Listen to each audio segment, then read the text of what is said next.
And therein lies the problem with Zoom.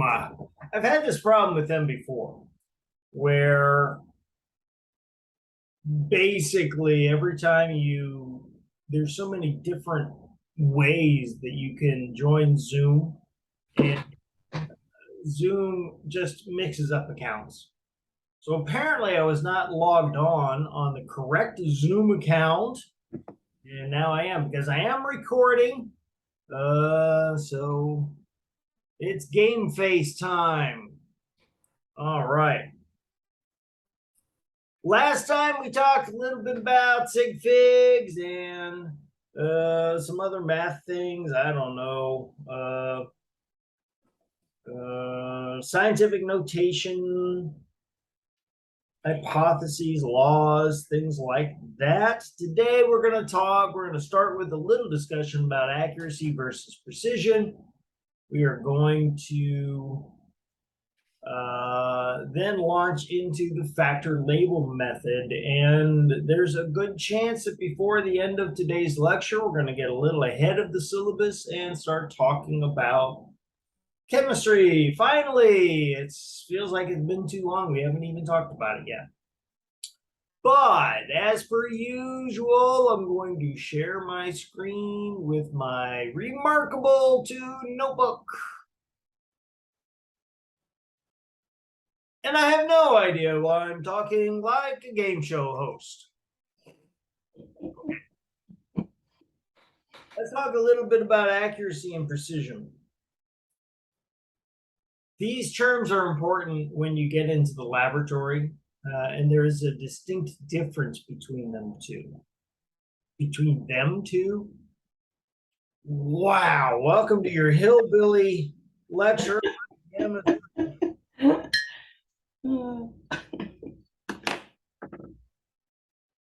Accuracy is a measure of how close your experimental data is to each other. Nope, that's wrong. I'm getting it backwards. Let's do it the right way. Accuracy, when you're trying to measure something, there is a correct answer, but we don't always know what it is. If we're trying to measure the concentration of caffeine in my Diet Coke, there is a fixed amount of caffeine. There is an actual amount of caffeine that is the correct answer, but do we know what it is? No. Well, actually, if we actually look on the label, we might, but I don't know how much caffeine is in there. So we're going to run experiments. We're going to extract the caffeine using methylene chloride and then inject the methylene chloride into a gas chromatograph to measure the exact concentration of caffeine in my Diet Coke. But we don't know what it is. It's an experimental unknown to us. Accuracy is how close our data points are to the correct answer.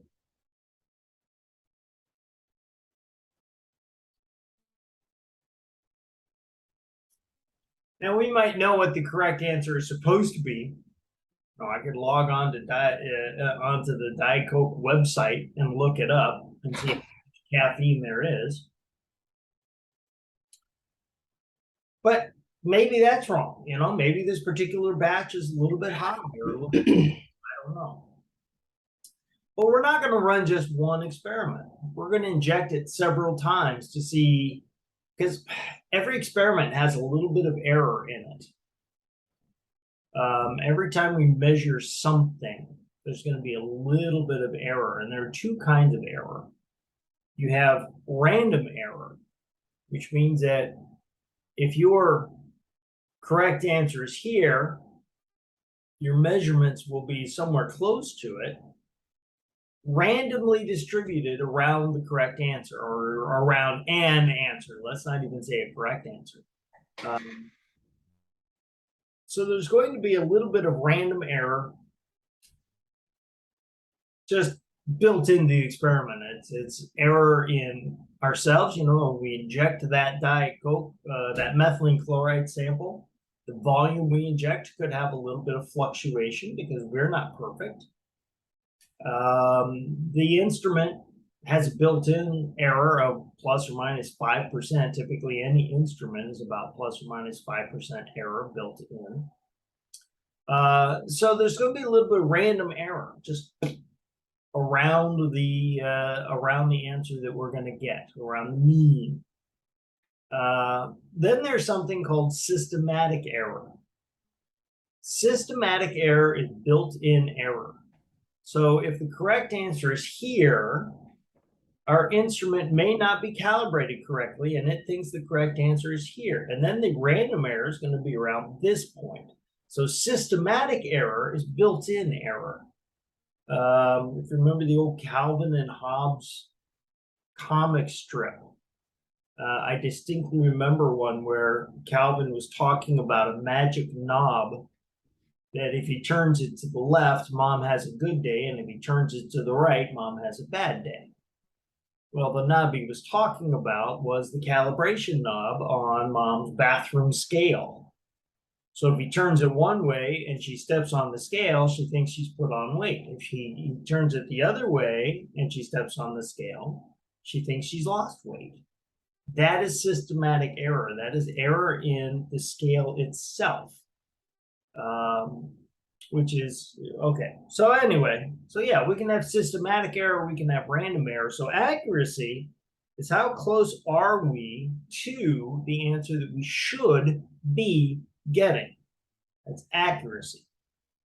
Precision, on the other hand,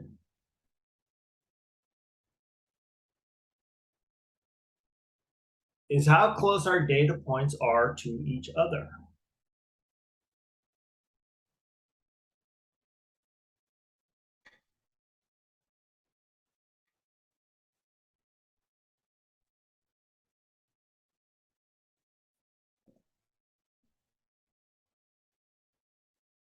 In statistics speak, this would be the standard deviation.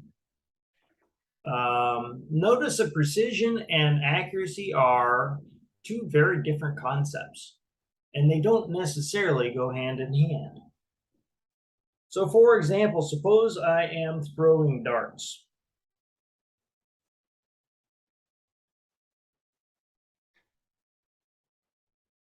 I'm going to do it 3 times.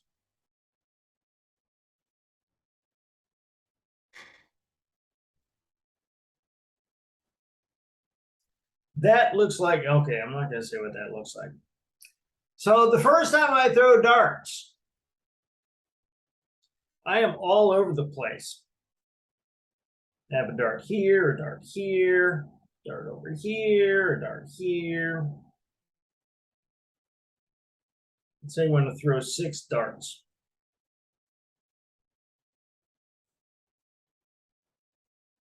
And the darts are all over the place. Of course, we are shooting for the bullseye.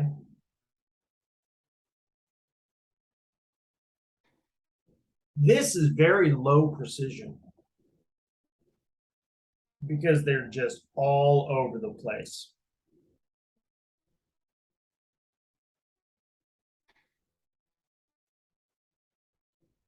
But notice that the average, I mean, I am right around the bullseye.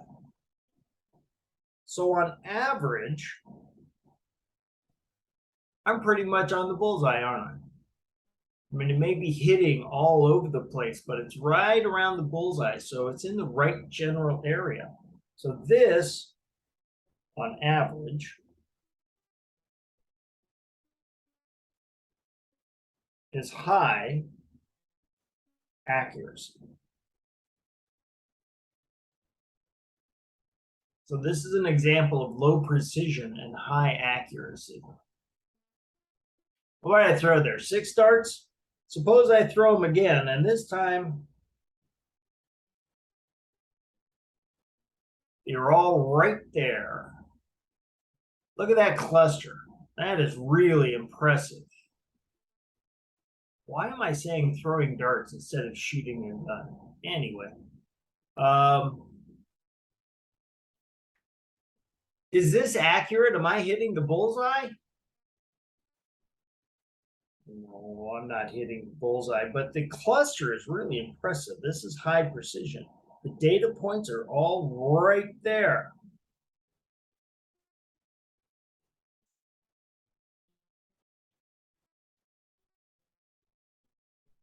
But they're not where I need them to be. They're nowhere near.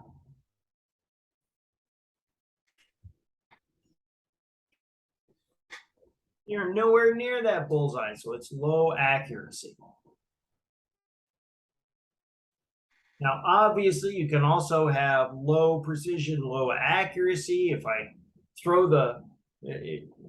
try to throw darts at my degree here on the bottom, and they're all hitting over here, but in a large array, then that would be low precision, low accuracy. But what we really want is this. We want all those darts clustered well together to make them high precision.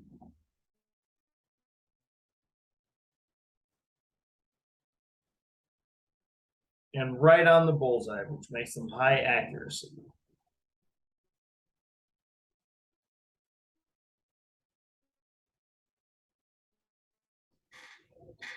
Any questions about the difference between accuracy and precision? Nope. All right. It's an important concept for laboratory work.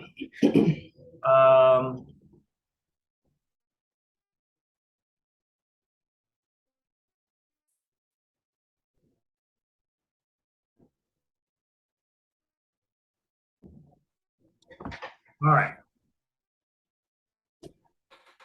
All right. Let's talk about the factor label method.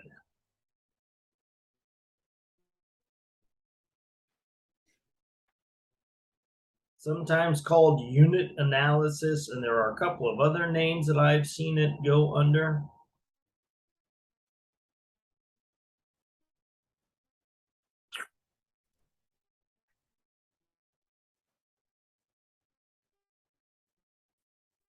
The factor label method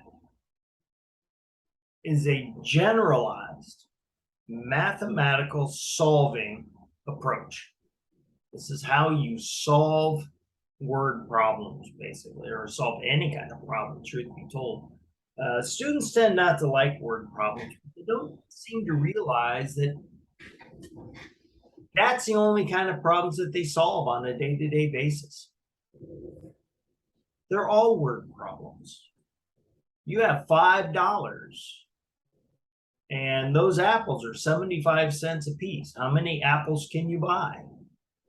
That's the kind of thing you're going to ask yourself in the store. Can I afford to buy this or not?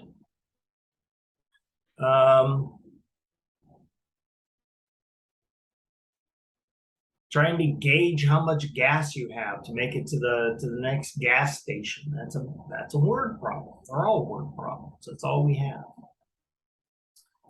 The beauty of the factor label method, and I want you to notice that it's not just an approach to solving problems in chemistry. It goes far beyond chemistry. And the beauty is that sometimes, if you do it honestly, if you do it carefully, if you do it fairly, sometimes it'll tell you if you're right or if you're wrong. And the factor label method all revolves around a number. And that number is 1. What is 17 times 1? Anybody? 17. 17, good. Okay. What is 12 divided by 1? 12 divided by 1 is? 12. Yes, 12. No, don't ask me. Tell me. Okay. All right. But I can do anything I want with the number 1. I can multiply it. I can divide it. And it doesn't change the answer. But here's something you may not think about. Sometimes the number 1 looks a little bit different. How many are in a dozen? 12. So if I take 1 dozen and divide it by 12, what does that equal to?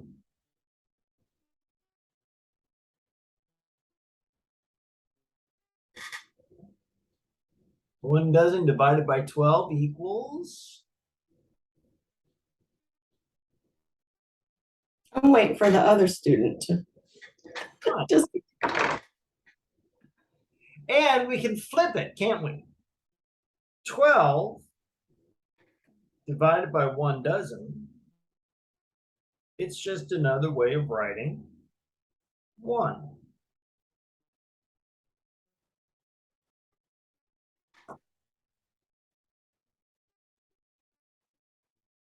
So we can take any number and multiply it by 1 dozen over 12, or 12 over 1 dozen, and we'll get the same number back. It'll look different. And what's different about it are the units. That's why sometimes it's called unit analysis. I've never asked my students to memorize conversion factors from the English to the metric units. Even if you memorize them, you probably would look them up if you really needed them. I've memorized a few of these because of repetition, because through the years I've used them. For example, I know that in 1 pound there are 454 grams.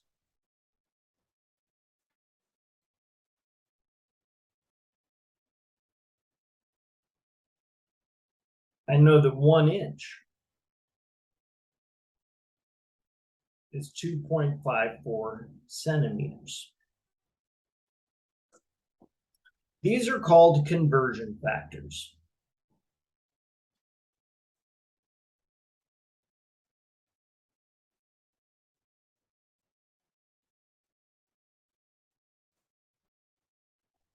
These are called conversion factors. In any word problem, you can usually recognize conversion factors because most of the time they have 2 units. This one has the unit of inch and centimeter. This one has the unit of gram and pound. There are a few exceptions out there, like this one. 12 is 1 dozen. It's just understood. But that's also a conversion factor. It just happens to have only 1 unit. The unit is dozen. If you want, you could actually throw another unit in there because it doesn't matter if we're talking about a dozen. It doesn't matter what we're talking about. So we could put 12 eggs per 1 dozen. So we could add another unit if we want to. But conversion factors almost always have 2 units. On the other hand, the starting number usually only has 1. Usually, not always, there are exceptions. The other thing I need you to understand about the other thing I need you to understand in order to understand the factor label method is that units cancel.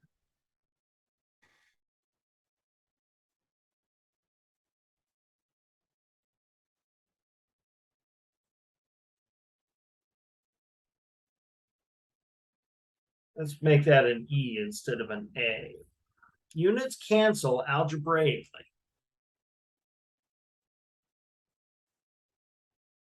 I think that's spelled correctly. I might be wrong. For some reason, since I've started this class, my spelling skills have really gone downhill.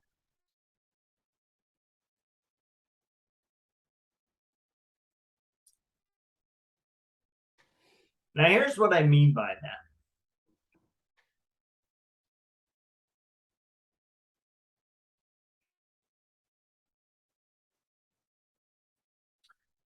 A equals 3b. Okay. This is a conversion factor because there are two units. It's written a little bit strangely, but if we divide a by 3b,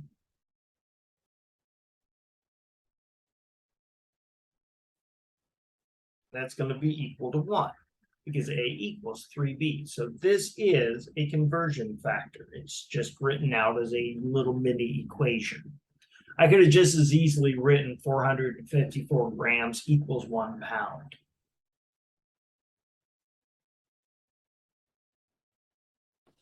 So if I have, let's say we have 9b, how many a's do we have?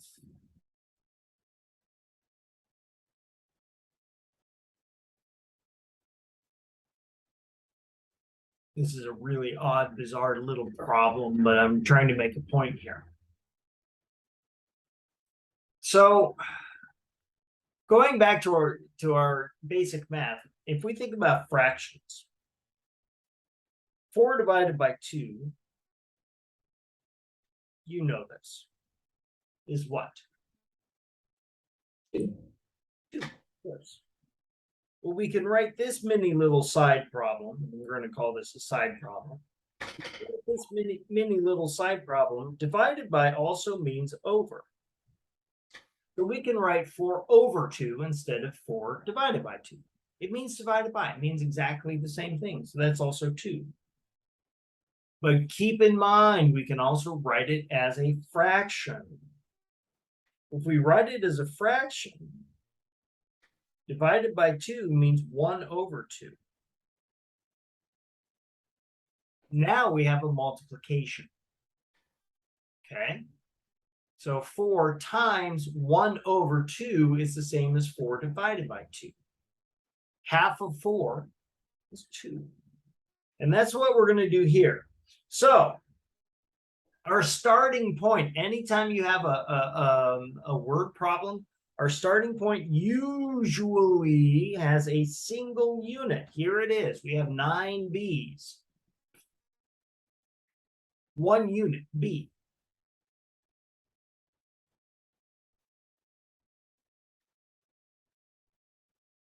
Now keep in mind that in our little mini side problem here, what's on the bottom cancels with what's on top. So I can write 9b times a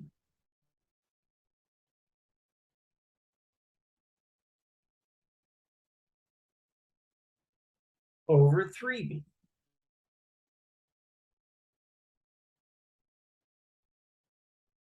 And notice that the unit b cancels. Here we have b in the numerator. Here's b in the numerator. Here's b in the denominator. Anything in the numerator cancels the denominator. Now, if any of this you need me to go over it a little more carefully, you let me know. Okay? Well, what's in the numerator will cancel what's in the denominator. And what units are we left with? We are left with a unit A. 9 divided by 3 is 3. And we're left with A's. It's a really silly little problem. Very trivial problem, but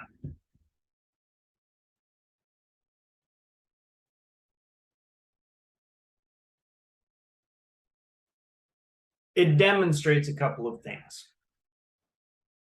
First of all, it tells you how to put the conversion factor into the problem because we want this unit B to cancel. We're going to go through a real example here in a minute. But we want that conversion factor B to cancel. So since it's in the numerator here, and keep in mind, Anytime you see a number by itself, we can always assume it is divided by 1. So instead of 9b, we could put 9b over 1. Because you divide by 1, it doesn't change anything. So b is in the numerator. That means that in the conversion factor, we need to be in the denominator, so the 2 would cancel. The second thing is, I want you to notice that we ended up with the correct units. That's what I mean when I say sometimes this will tell you if you're doing something wrong. If you do this fairly and carefully, you should get the units that you were looking for. If you get any other units, you know it's wrong.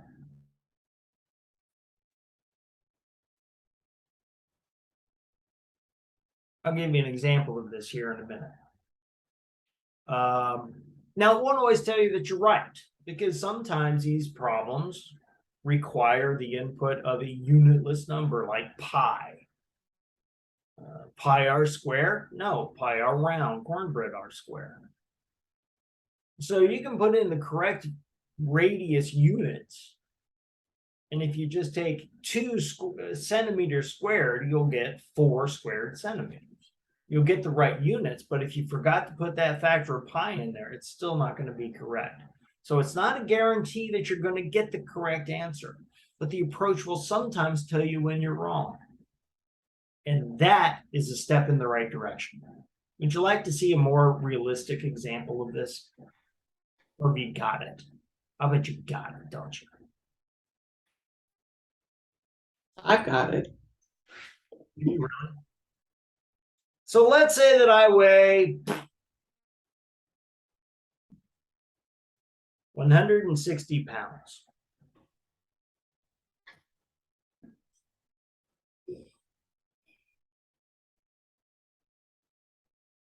But in England, they don't want to know how many pounds I weigh. They want to know how many kilograms I weigh. Now, keep in mind that sometimes these mathematical problems will give you the conversion factors. Sometimes it won't. I've already given you a conversion factor.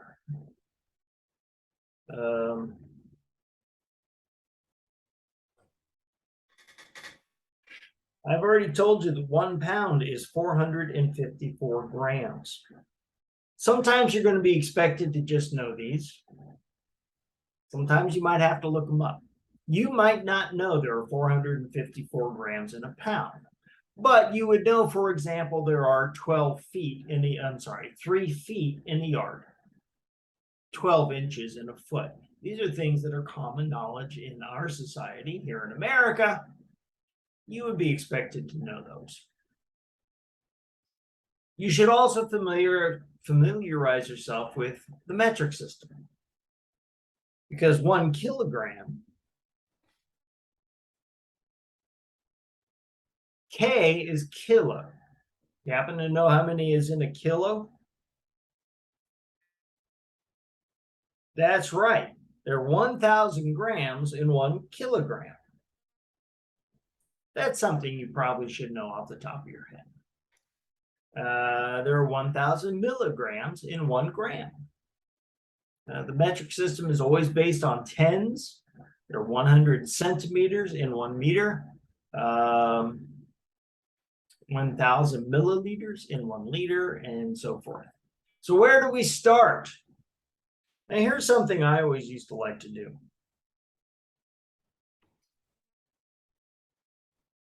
And sometimes this will help. My early days when I was trying to learn chemistry, I would always write down given. I weigh 160 pounds, how many kilograms? What I'm given is 160 pounds. If I'm given, or if I know the conversion factors, I will write those down as well.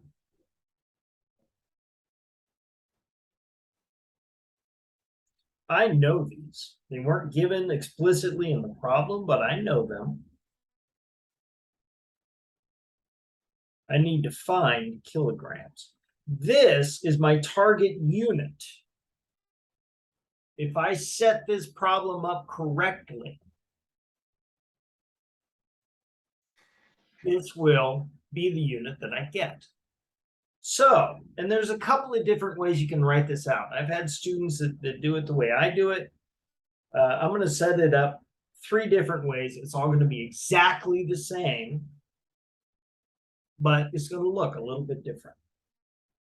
So I have, what do I have? I have start with look for the starting point. Like I say, the starting point usually has 1 unit. 160 pounds. That's my starting unit. I could also write it as a fraction because 160 pounds is 160 pounds divided by 1. Or I've had students that like to set it up this way.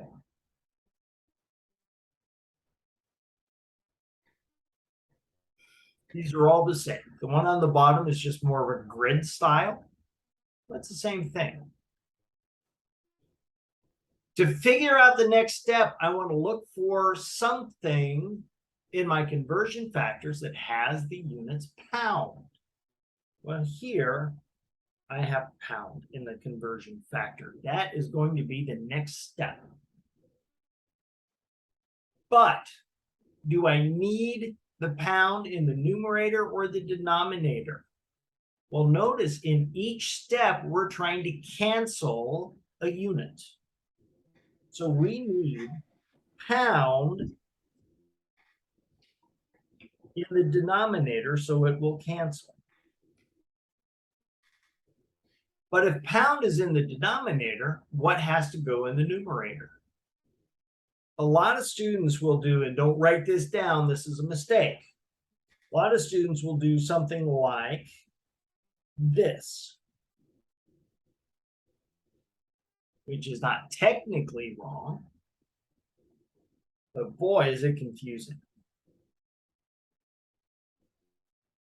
If trying to get you so you can actually see my fingers. That's a problem with being white. Anyway.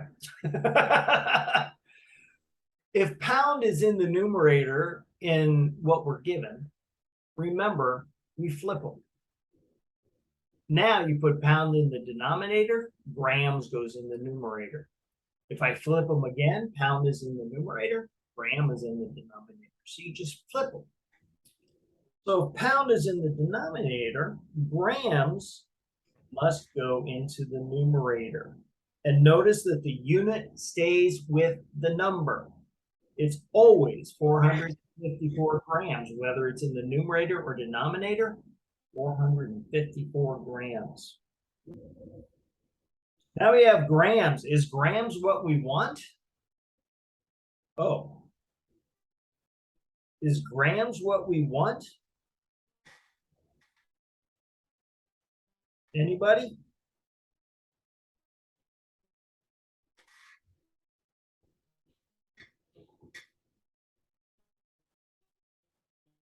No, grams is not what we want. We're looking for kilograms. So we're not there yet. We're not there yet. Pounds will cancel here. Notice sometimes I do not write the 1 with pounds. If there is no number, 1 is assumed. So I don't have to write the 1. Now I'm going to make a mistake. Don't write this in your notes. I'm going to make a mistake because here's another common mistake that students will make. Should have done it the other way.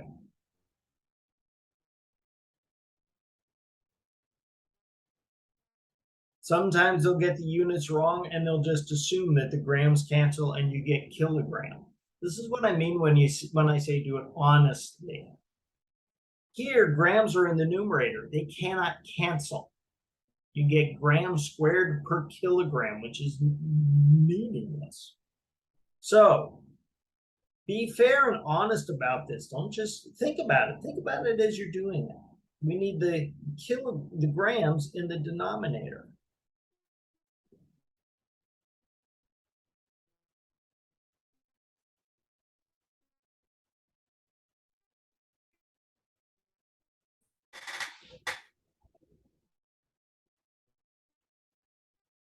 Of course, another mistake students will make is sometimes they'll flip the units and leave the number with the wrong thing. This is a mistake. This is a very common mistake. But notice that the 1,000 goes with the grams, not with the kilograms. So if you flip it, and this is why I should have done the other one first, if you flip it, remember to keep the units with the numbers. Now, what unit are we at?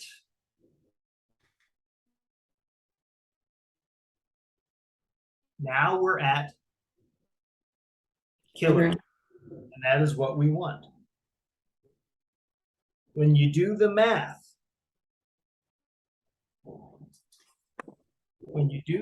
anything in the top, multiply. If you have your calculator with you, play along with me.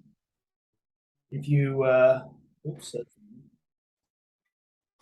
if it's in the numerator, you multiply it. If it's in the denominator, you divide. And I am getting, actually, and here's a good example of sig figs. We only have two significant figures here. So to two significant figures, I have 73 kilograms. Kim, you are my only student here. You are my student, my only student. You make me happy because I'm not alone. Anyway, at least there's somebody here. Anyway, which of these three setups do you like better? The first, the top one, the bottom one, or the one in the middle? Which looks most appealing to your eyes? Bottom. Then that is the approach. That is the way that I will do the problems from here on out. Okay, I want to do another example with factored label, but it is 10:40. Do you want to take a 5-minute break now? Or would you rather I do the example and we do a 5-minute break after? Do the example first.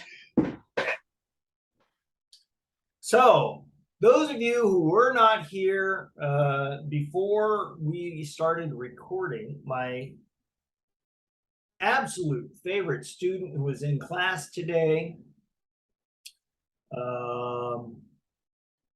told me that she went on a motorcycle ride. Kim, how many miles did you go on your motorcycle ride? 500. 500 miles.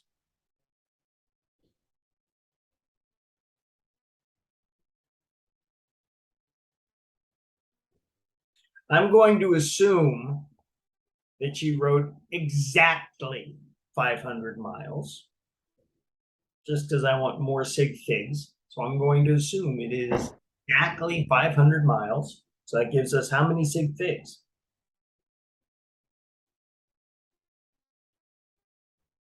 That's right, 3.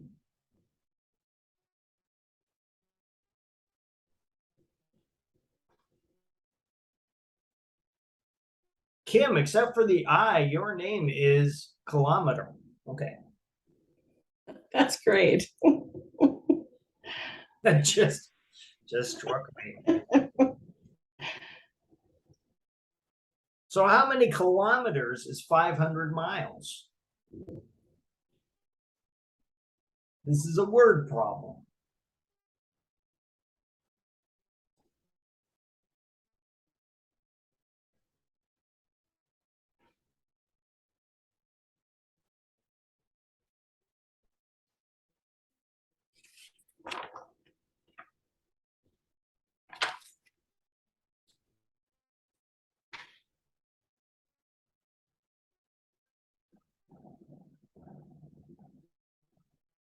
I'm going to expand it a little bit.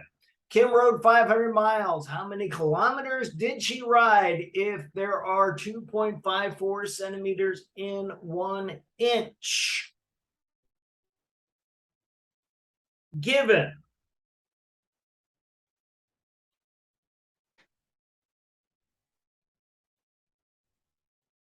Well, we know we're given 500 miles. What else are we given? Notice that we are given a conversion factor here. It's written out. Instead of saying 2.54 centimeters equals 1 inch, or instead of saying 2.54 centimeters per 1 inch, is another way to put it. The sideways slash works, but it's a little confusing. But this is a conversion factor. So let's write down our conversion factor.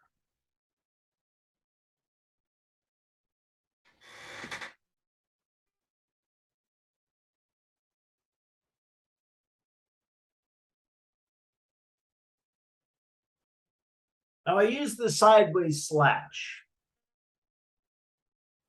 because I want to point out that sometimes you'll see these conversion factors given to you as a sideways slash.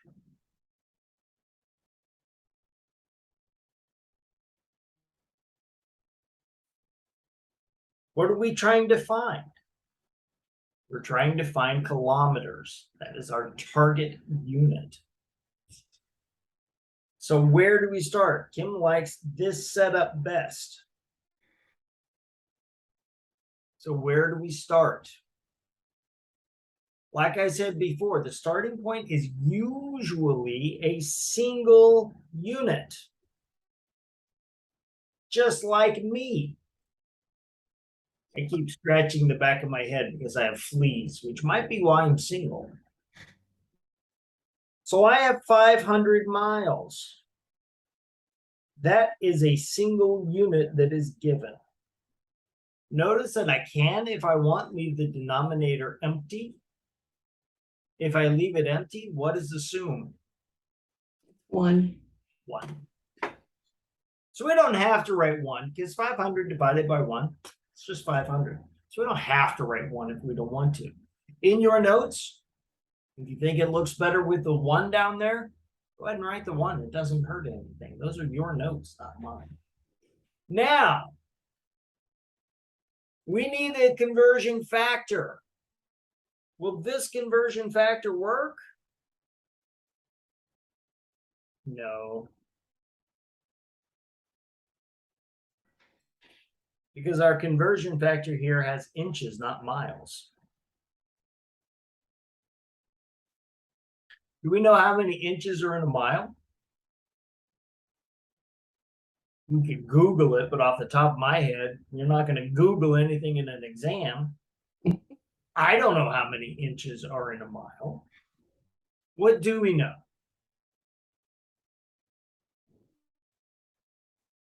I do happen to know one step closer. Kim, do you know anything? Oh, yeah, I'm sorry. That sounded rude. Do you know a conversion factor we could use here? How many feet are in a mile? Yeah, how many feet are in a mile? 5,000.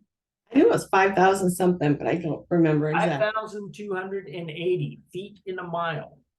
Okay. Actually, I just relearned that because of I'm studying for the real estate exam. You have to know that. What has to go in the denominator, miles or feet? Miles. Yes, we need that mile to cancel. And we know that in 1 mile, we have 5,280 feet. Miles cancel. Now, can I use the 2.54 centimeters per inch? No. No, of course not, because we're not at inches yet. But we do know that in 1 foot, we have 12 inches.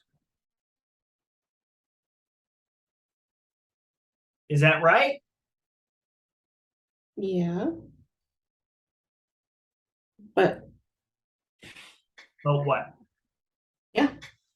Yeah, there's 12 inches in a foot. So that's right, what I wrote. Um, you're trying to get kilometers. So what the way I wrote it, is that right or is that wrong? I, is it wrong? That's wrong. Can feet cancel? I should warn you, sometimes I make mistakes on purpose. Just Oh, if you're paying attention. well, yeah, the inches and feet This are is not. the correct, yeah, this is the correct conversion factor, but I put it in backwards. We need feet to cancel, so I need feet in the denominator. Right. Don't. Now I need an aspirin. That's why we need a break. So we need feet in the denominator. There, better. Not right, though. What? Feet There's are going to cancel. Yeah, but there's 12 inches in 1 foot. See, I flipped it, but I didn't change the number. The number stays with the unit. Kim is absolutely correct. She's calling me out on my bold crap. But they're not 12 feet in 1 inch. There's 12 inches in 1 foot. Now we can cancel feet. And we're at inches. Now what?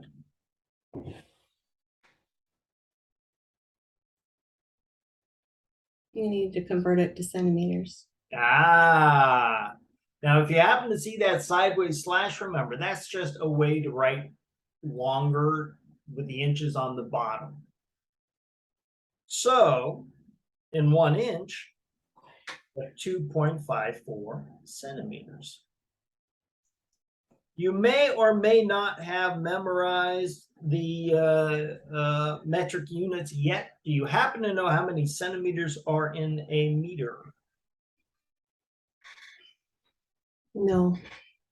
That's fine. In 1 meter, centi, actually, here's the way to remember this. Centi, Oh, that's 100. it's 100. It's like cents, isn't it? Yep. E 100. Per cent, per or over 100. Century, 100 years. Cent, 100. So now the centimeters cancel. Are we at our final unit yet?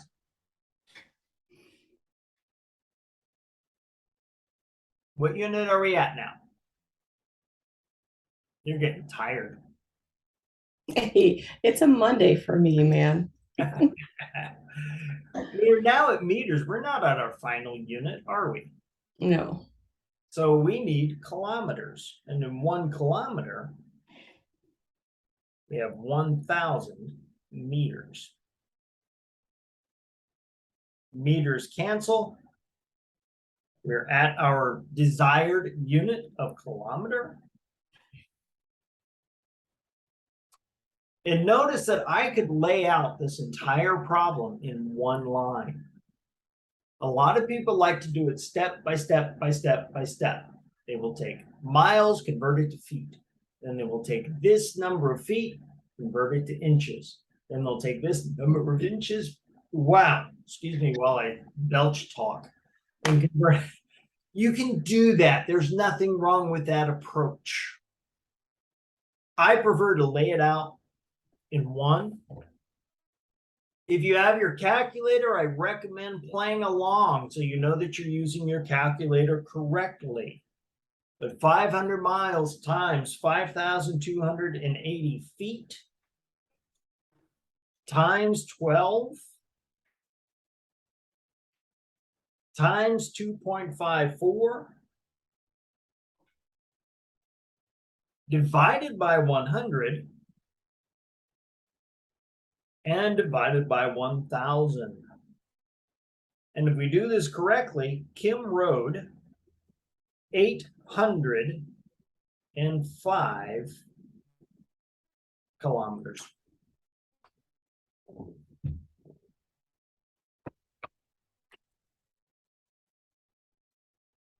My calculator happens to do the math at each step.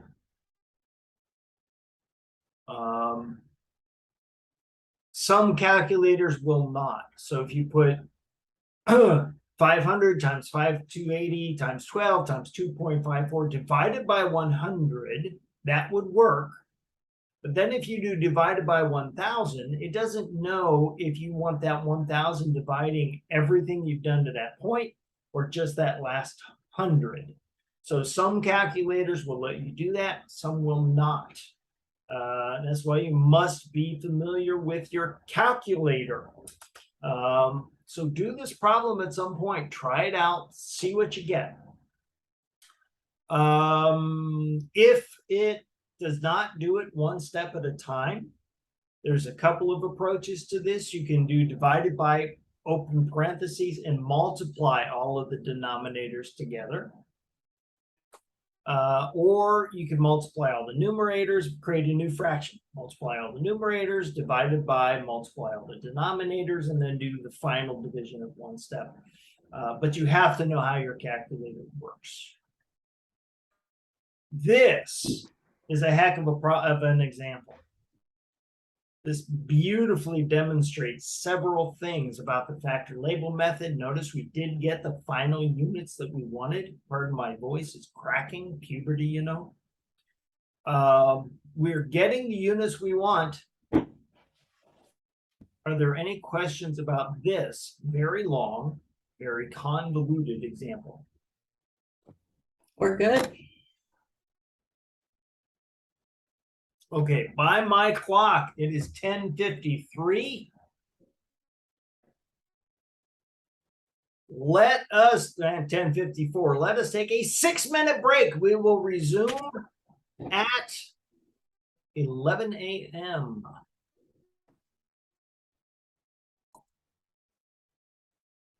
Okay, that wraps up chapter 1. It's all the mathematics and preliminary background and all that fun stuff. Now it is time to jump into atomic theory, which is why we're all here.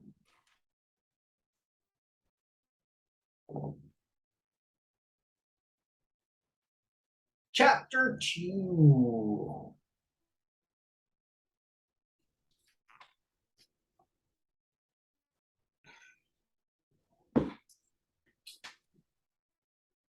Let's start with a little bit of background.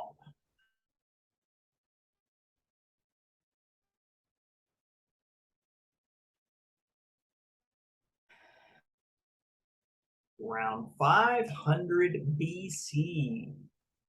500 BC, ancient Greece predates alchemists. These are the guys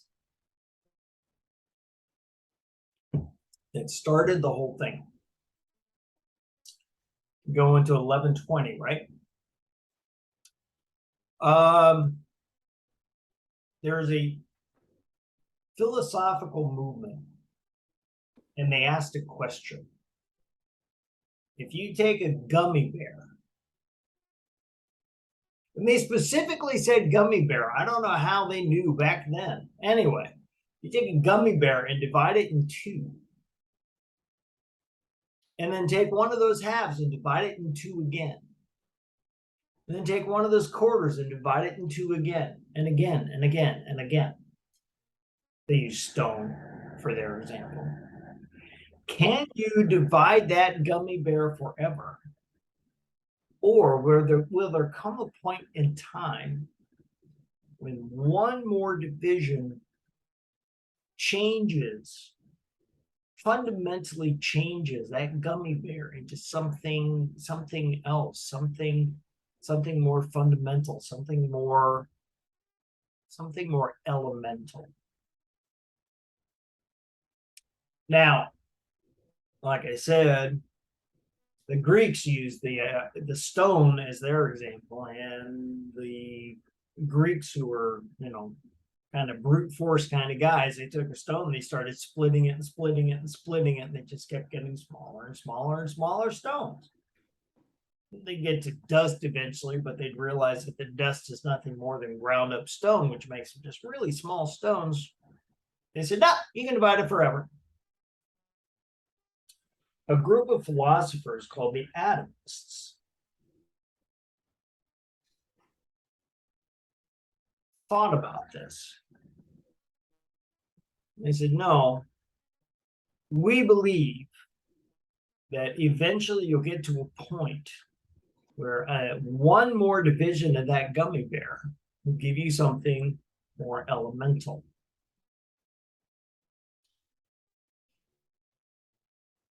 And they believed that the entire world was made up of a fixed number of elements. And they named them.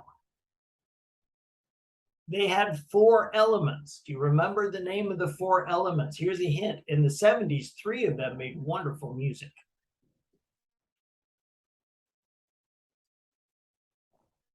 Earth. Earth, wind, fire. That's the band. That's the band. And the only thing they were missing was water. Water. Now, as it turns out, eventually they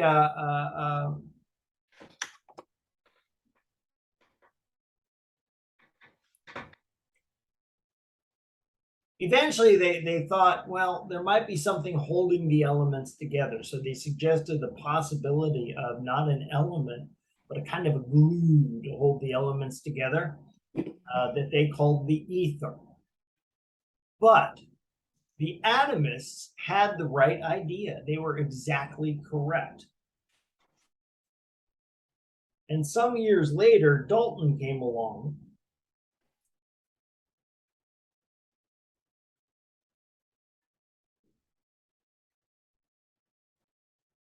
and came up with Dalton's atomic theory, which was considered to be the start of modern chemistry. We are still studying the ramifications of Dalton's atomic theory. I'll put them side by side here. The atomists believed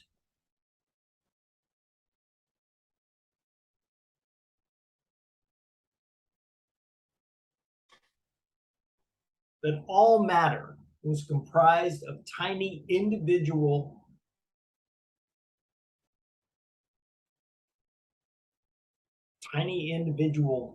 things that could not be further divided.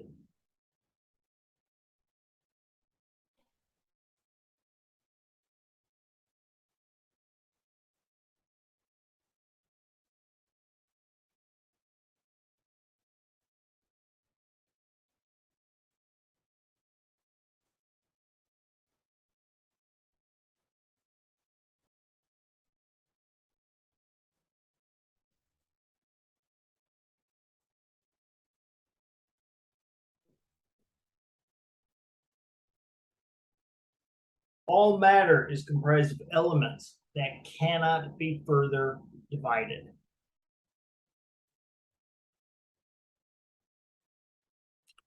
Now, they had the wrong elements. Let's be honest. They had the wrong elements. But I want you to notice Dalton's atomic theory starts off that says all matter is made of tiny individual components called indestructible components called atoms. Let me write this down. Maybe it'll make more sense. All matter is comprised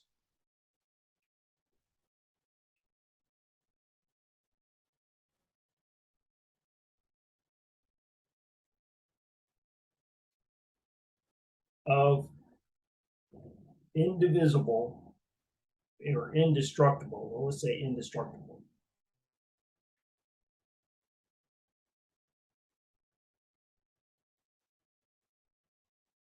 And Dalton actually called them atoms. Particles called atoms. By calling them atoms, he was kind of giving tribute to the ancient atomist philosophers. Okay.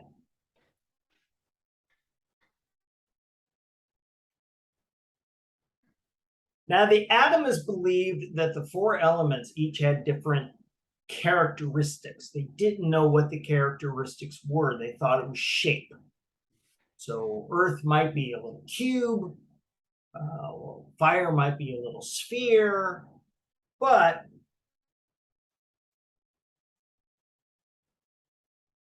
basically they said particles of the same element are the same.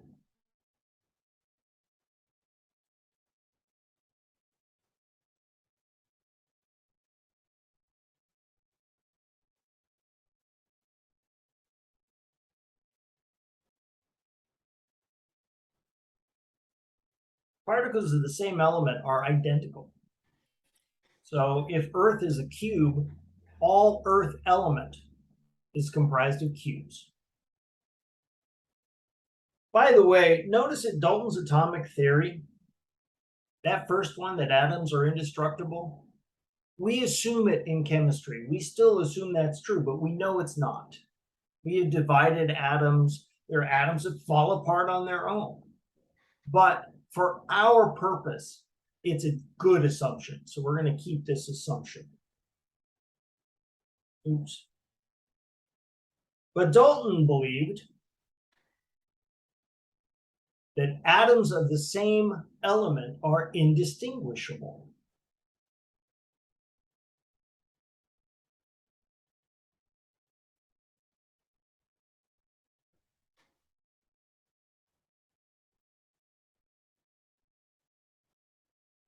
Well, atoms of the same element are indistinguishable. They're identical.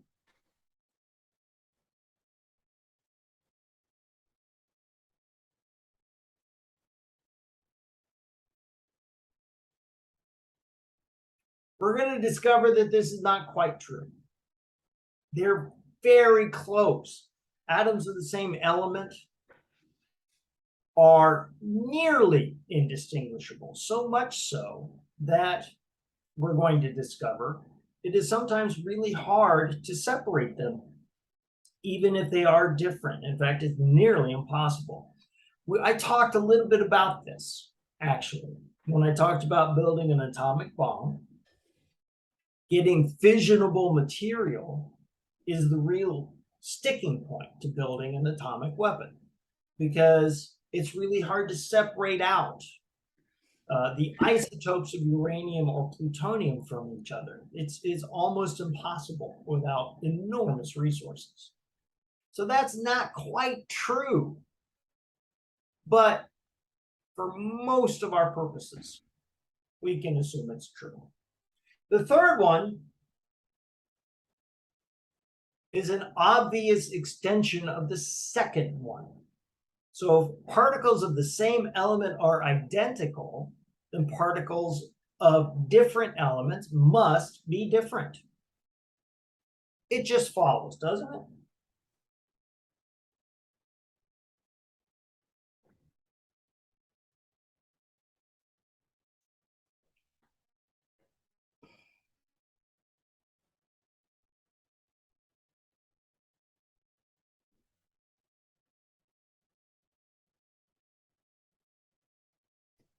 Maybe one is a little pyramid shape. Who knows? Notice how closely the atomist philosophy, and they just did this from logic. They just thought it out. But notice how close it is to Dalton's atomic theory, because Dalton's atomic theory, part 3, if atoms of the same element are indistinguishable, then atoms of different elements are distinguishable. You can tell them apart. This is exactly the same.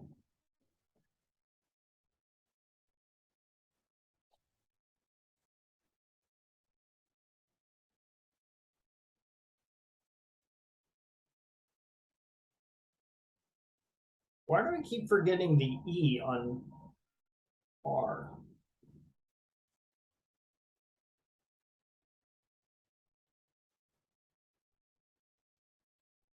If I could hold a gold atom in this hand and a silver atom in this hand, I would be able to tell which is which. They're distinguishable. But if I hold a gold atom in this hand and a gold atom in this hand, they're identical. That's what Dalton said. Like I say, there's slight differences. We're going to talk about that here on Thursday, actually. These philosophies are, well, I mean, the terminology is a little different. The last one, step 4, is the key to chemistry. Step 4 is so important.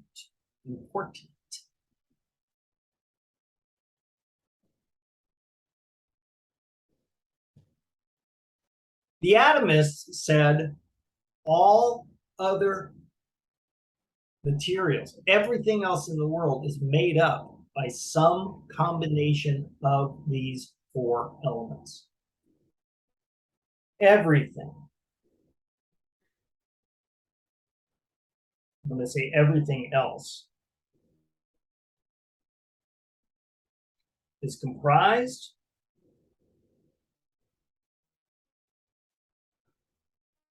of some combination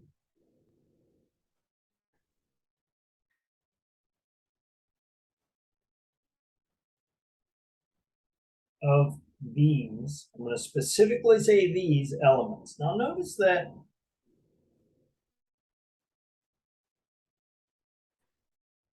I'm just making this up off the top of my head.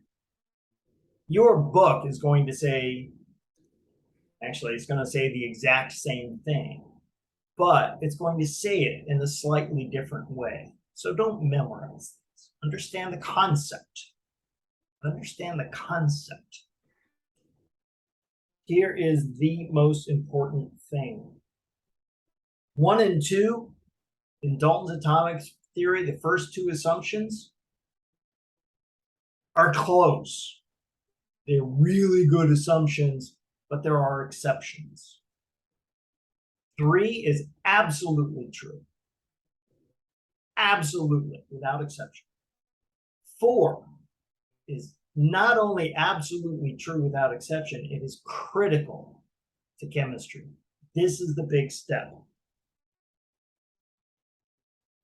All matter is comprised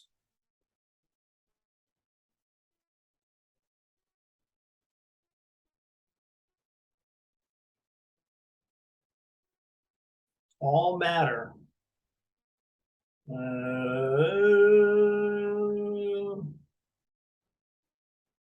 I really don't like the way I started this. I apologize for that. Instead of saying matter, let's say all compounds are comprised.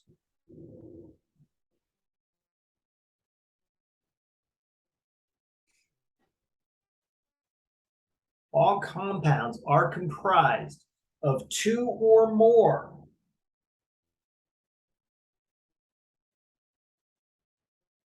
elements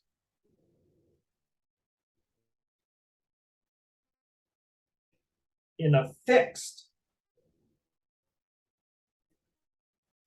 there's an A or an E there, whole number ratio. Between the elements and the compounds, you have everything that exists.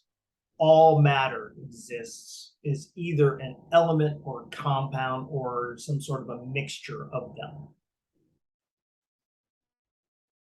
The atomists were a little simplistic. They just said, oh, you get some ratio of elements, some mixture of the elements, and you have everything else. Dalton got a little more specific by defining compounds as having 2 or more different elements. Oh, I forgot the word different.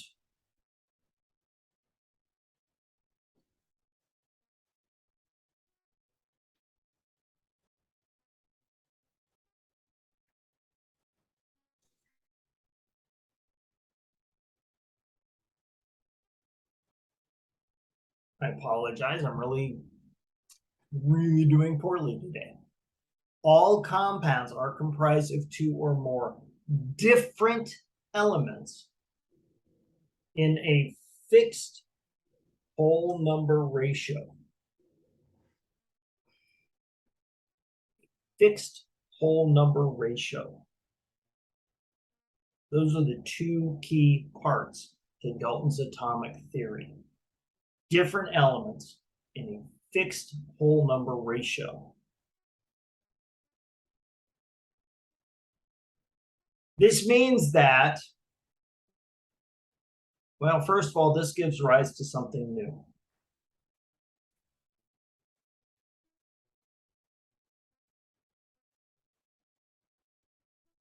Allotropes. Allotropes, and this may be where we're going to wrap it up today.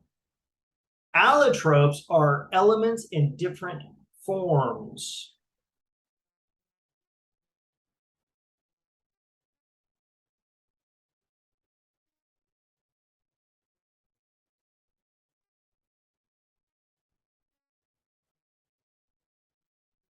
So, for example, oxygen. And every element, and you know this part, we're going to talk about it a little more on Thursday. Every element is on the periodic chart. Like oxygen, and every element is represented by a 1 or 2 letter designation. If it's 2 letters, it's always capital followed by a lowercase. If it's 1 letter, it's always capitalized. So oxygen can exist as elemental monatomic oxygen.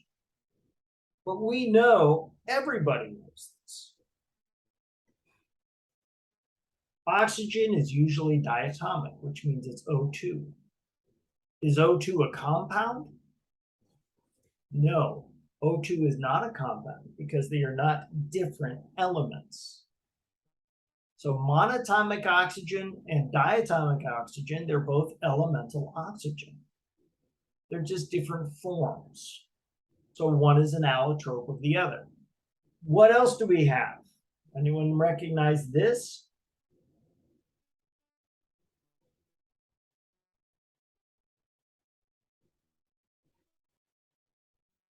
O3 is ozone. The most common form of oxygen is O2. O3 is ozone. Very different chemically than oxygen O2, but still not a compound. It's an allotrope. We're going to talk a little bit about compounds on Thursday. We're going to start with that, and then we're going to go back and talk about the structure of atoms. Any questions? Thank you all so much for being here today. Thank you, Paul. Do you have any questions before we go? I don't. All right. Well, thank you very much. I will talk to you on Thursday. Bye.